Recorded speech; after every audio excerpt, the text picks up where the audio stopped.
جاتا ہے، آج تک یہ بات میری سمجھ نہیں ہے۔ اور نہ ہم نجدی ہیں، اس لیے کہ جب ہم کسی شخصیت کی طرف اپنے آپ کو منسوب کرتے ہی نہیں ہیں تو وہاں بھی کہنا ہم کو اور نجدی کہنا چاہیے مانا دار کیا مطلب رکھتا ہے؟ دوسری بات، ہمارے بارے میں کہا جاتا ہے کہ یہ انگریزوں کی اولاد ہے، انگریزوں کے زمانے سے پہلے ان کا وجود تھا ہی نہیں، بلکہ انہوں نے اپنا یہ نام انگریزوں سے بنوایا ہے۔ اس سے پہلے اہل حدیثوں کا وجود ہی نہیں تھا۔ یہ نام اہل الحدیث یہ انگریزوں کا دیا ہوا ہے۔ آئیے ذرا پس منظر میں چلتے ہیں۔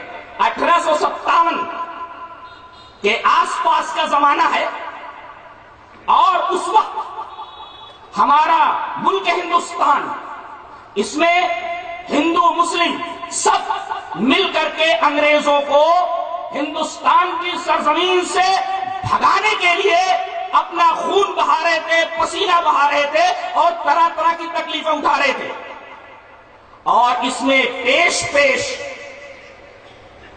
اہل حدیث علماء، اہل حدیث نوجوان تھے جو سرحدی علاقوں میں انگریزی فوجوں سے نبردآزما تھے، اور انگریز ان سے بہت پریشان تھے۔ لوگوں نے ان کے کانوں تک یہ بات پہنچائی کہ جو لوگ درد سر بنے ہوئے ہیں آپ کے، جانتے ہیں یہ لوگ کون ہیں؟ یہ وہابی ہیں۔ اچھا، ان کی پہچان کیا ہے؟ بتایا یہ گیا پہچان یہ ہے کہ مسجدوں میں CID جائے، کسی آدمی کو اگر رفع الیدین کرتا ہوا دیکھ لے یا سینے پر ہاتھ باندھتا ہوا دیکھ لے، جان لے کہ یہی وہابی ہے، اور پکڑ کر اسے تختہ دار کے اوپر چڑھا دو۔ اس طرح پکڑ دھکڑ اہل حدیثوں کی چالو ہوئی۔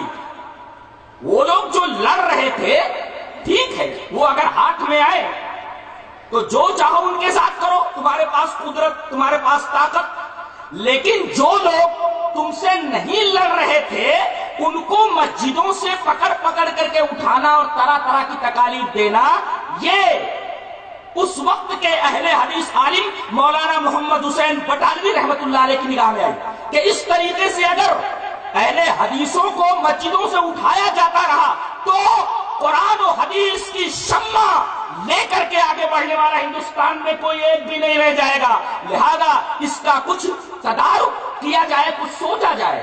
انہوں نے انگریز حکومت کو ایک درخواست لکھی کہ ہم لوگ وہابی نہیں ہیں اور سارے لوگ انگریزوں سے نہیں لڑ رہے ہیں، ہمارا نام وہابی نہیں ہے، ہمیں وہابیوں کے نام سے نہ پکارا جائے، ہم اہل الحدیث ہیں، ہمیں اہل الحدیث کے نام سے پکارا جائے اور رجسٹروں میں یہی نام ہونا چاہیے۔ جانتے ہیں جواب جو اس کا گورنمنٹ کی طرف سے آیا وہ یہ تھا، اور سنیے، جواب یہ تھا کہ ان کو وہابی نہ کہا جائے۔ بس یہ نہیں تھا کہ ان کی درخواست پر ہم یہ کہتے ہیں کہ ان کو اہل الحدیث کہا جائے، ایسا کچھ بھی نہیں تھا، بلکہ یہ تھا کہ آج سے ان کو وہابی نہ کہا جائے۔ کسی بھی خط کے اندر یہ نہیں ہے کہ کسی انگریز نے یہ لکھا ہو کہ بھائی ہم ان کو اہل الحدیث نام دے رہے ہیں، آج سے ان کو اہل الحدیث کہو، وہابی نہ کہو، بلکہ ہر خط کے اندر یہی تھا کہ ان کو وہابی نہ کہا جائے۔ تو یہ کہنا کہ انگریزوں نے ان کو یہ نام اہل الحدیث دیا ہے، یہ تو سراسر اہل حدیثوں کے اوپر زیادتی اور بہت بڑا ظلم ہے، اور جس کی کوئی بنیاد نہیں ہے۔ یہ تو اس شبہے کا جواب ہوا جو شبہ اس طرح پیش کیا جاتا ہے کہ انگریزوں کے زمانے سے پہلے اہل حدیث نام تھا ہی نہیں۔ ایک جملہ یاد رکھیں کہ مولانا محمد حسین بٹالوی نے انگریزوں سے اہل الحدیث نام منوایا ہے، بنوایا نہیں۔ جملہ یاد رہے گا، جملہ یاد رہے، بنوایا نہیں، منوایا ہے۔ کہ ہمارا یہ نام پہلے